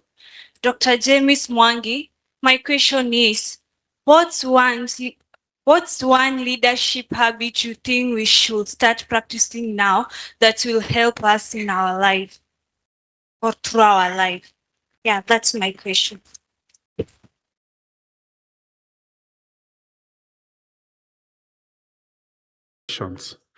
Equity has been built on inclusion, ensuring nobody is left behind. So incorporating refugee programs, Elimu Scholarship, was to ensure we give equal opportunities and nobody is left behind. No child should suffer because of circumstances beyond their control. No child should suffer because of circumstances of their guardians or parents or the environment they find themselves in. The second is because we felt we were very well positioned to learn a Elimu program, because we had demonstrated with Wings to Fly how effective we could be able to deliver. About 12 years ago, USAID had a program that was being run by donor community. And when you looked at their results, they had a transition rate to university of 4%. And here we are, we have a transition of 86%. So we offered to be able to do it because we felt we could improve the opportunities of the scholars to progress with their education, widen their opportunities, because if you look, we don't differentiate between Wings to Fly and Elimu scholars when it comes to joining equity leadership program. We don't discriminate when it comes to internship programs or global universities. We give equal opportunities. So it is that reason. The last one is our confidence that if we want to solve the problem of refugees, the best we could do is to invest in them, to scale their opportunities. We're very excited to see a refugee coming to Kenya as a refugee, but going back to his country as a governor of a central bank. That is what opportunities could be able to lead. The last question on leadership. I think the starting point is leading yourself. How do you lead yourself when nobody is watching?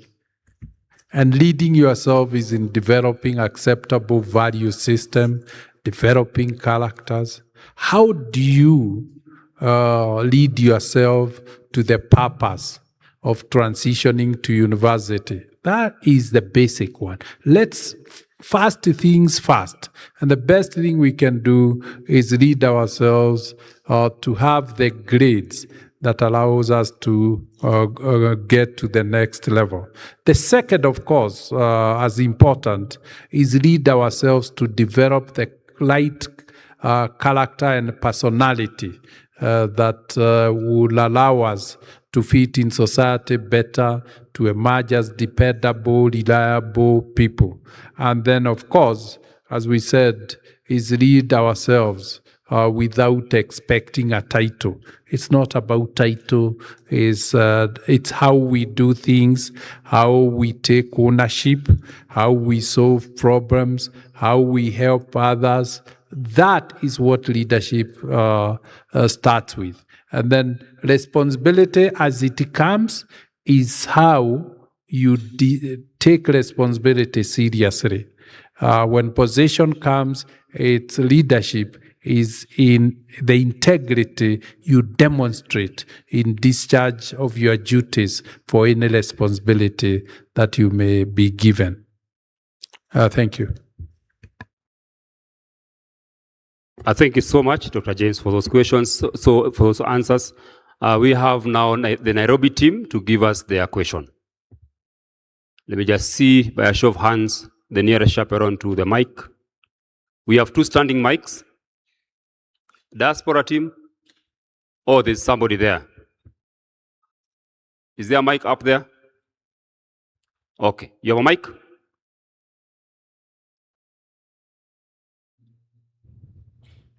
And as we get that question, Dr. Joan is whispering to me that I could have given you examples.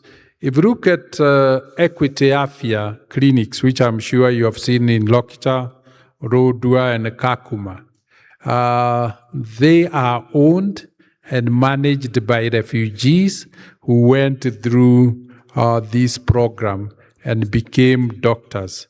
And they are now not only serving refugees, but they are serving the host community. So if you look at Jane Loos, Dr. Jane Loos, Dr. Felicity, and Dr. Akiru, they all are from the program that we have in Lodwar. So you can see how refugee or host community scholars are solving the problems of health within the region that they came from.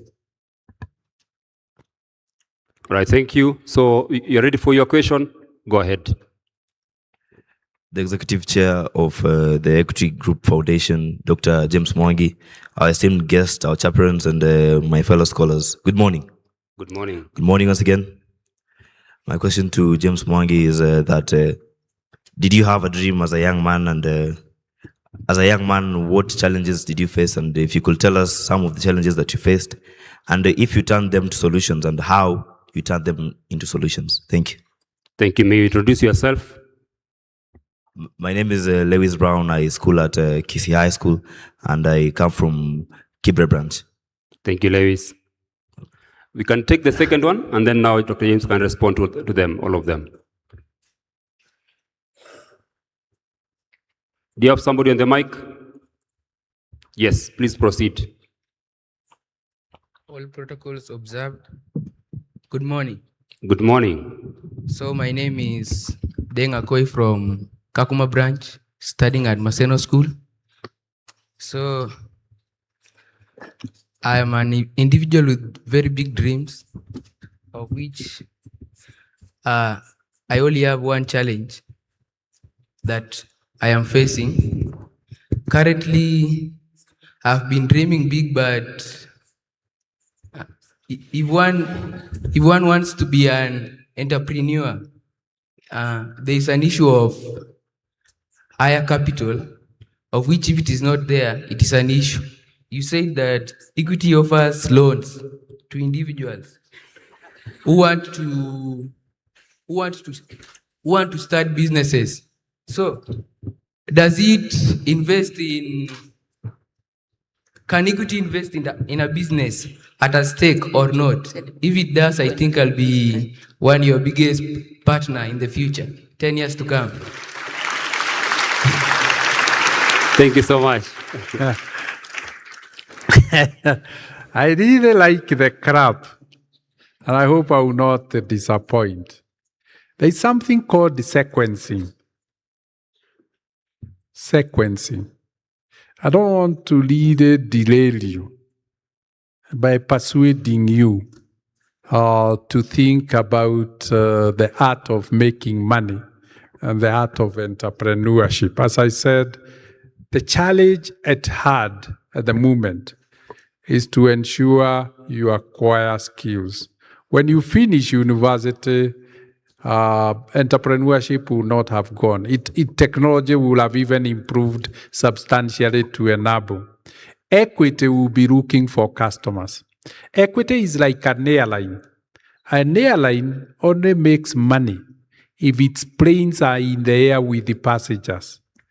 Equity only makes money if its deposits are borrowed by customers and it earns an interest. So it's not about not wanting to do it, but we would like to lead a sequence. But I'm really excited that you have thought about an entrepreneurship.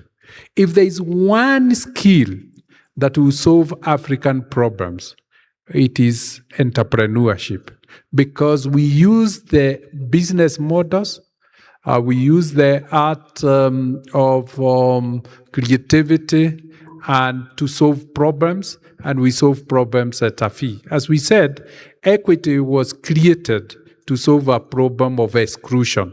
There are so many problems in Africa, and I want to encourage you to think seriously. If you look at me, I'm an entrepreneur who has become a banker, but primarily I'm an entrepreneur in the banking field. So it's an area to think very seriously. We commit, as you have heard, even for refugees, we have got guarantees from IFC, the World Bank, to be able to make it possible for us to lead to those without securities.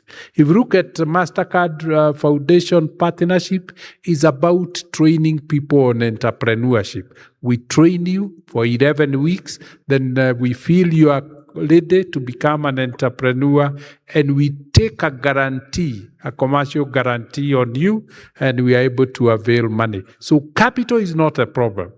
The best capital is not necessarily in money. The best capital is the entrepreneurial skill of the entrepreneur. That is the biggest determinant of success. Then money comes second. So what we will do is to provide you with debt capital. You don't have to have accumulated money. We'll provide you with the debt capital. And that's what we have done with the scholars who did medicine. We have provided them with debt capital to start their clinics. On average, it costs between 20 and 25 million to start a clinic. And we're able to provide that capital using debt capital. So please don't see capital as a problem. That is the problem that equity has solved. So when time comes, When time comes, Equity will be there. And there is always a branch, and the branch manager is hungry to get loans. Lewis, you went very personal, but let me take that question. Lewis, I was brought up in Nyagatogo village in a very humble setup. I lost my dad as a toddler and was brought up by my late mother, Grace, as a widow. We were 6 in the family.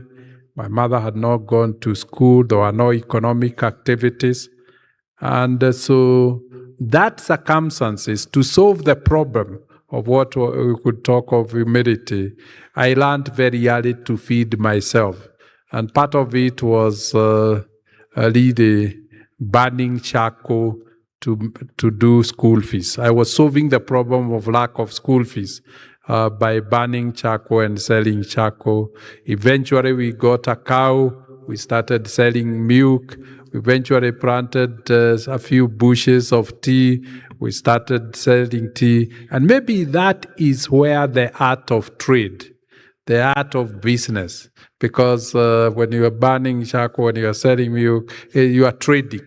And you are trading when you are in lower primary.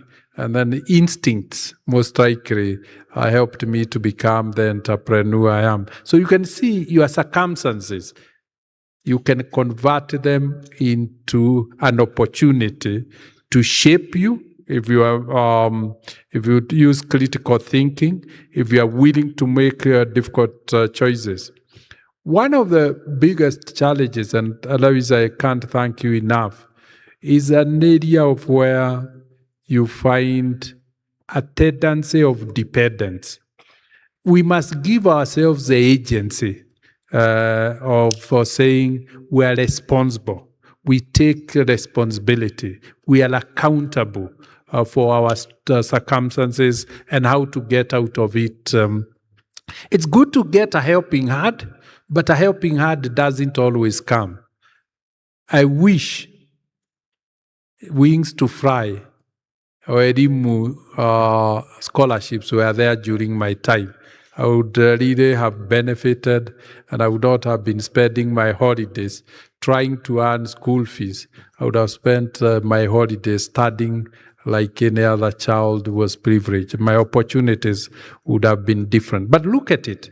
I talk with pride about that background. Why? Because it demonstrates where I've come from and how successful I've been.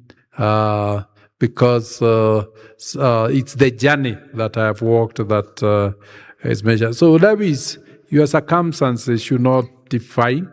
And that also explains why I said, I could have been I could have lived a better childhood life if I had access to education without burning charcoal. What can I do? And that explained the genesis of our scholarship program. Our scholarships program started in 1998. So it's not something that came recently, because I felt the obligation to do something, to build a bridge for the next James Mwangi. So when I look at you, I see the next James Mwangi. And if you are the next James Mwangi, I'm seeing in you the CEO of Equity after me. I'm seeing in you the World Entrepreneur of the Year 2012. I'm seeing in you what is called the Business Nobel Prize, the Oslo Business for Peace Award winner.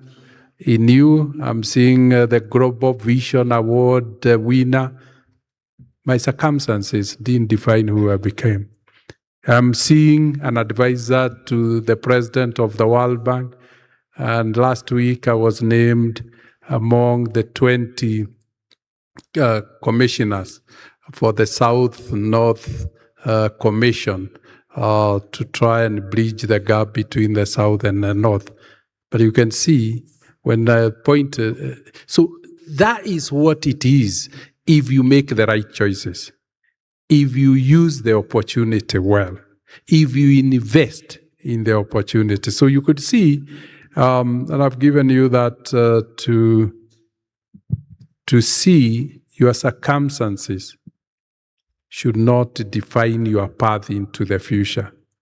It's the choices you make, it's the decisions you make, it's the effort you put that you define the path into the future. I hope Lewis, I have been helpful in telling you something personal about myself. Thank you so much. I really appreciate. I think at this juncture now we want to call Wilkista Mweni from HGM Secondary School to come over to move the vote of thanks. Wilkista, over to you. Let's appreciate her as she comes forward. You can appreciate her better.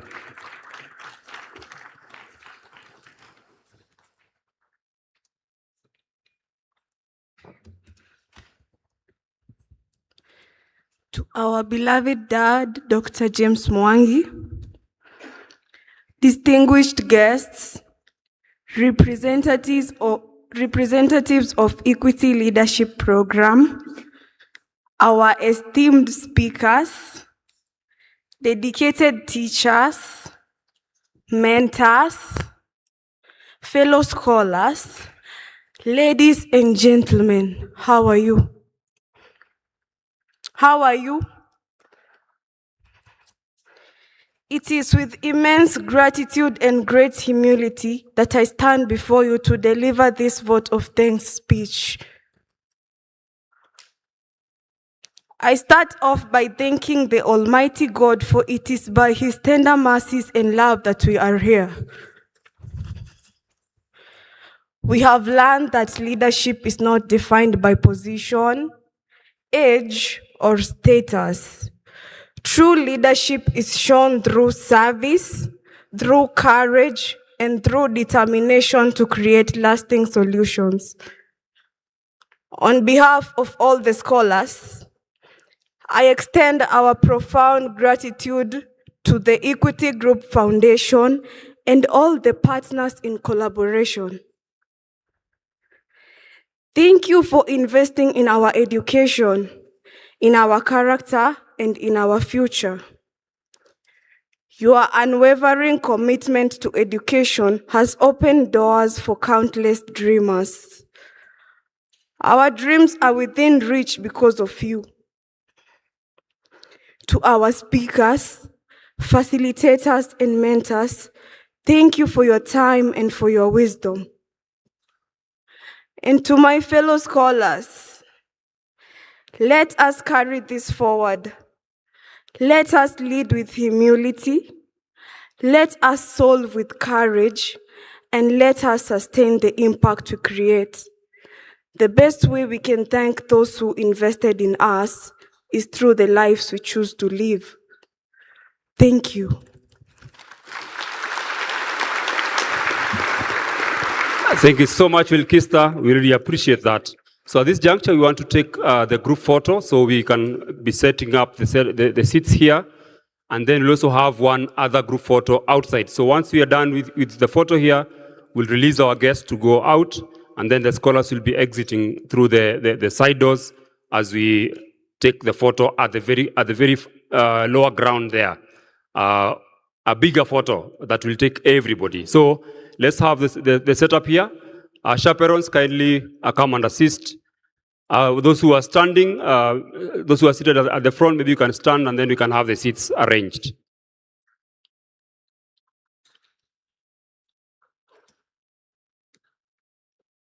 So you can have 7 of them at the front.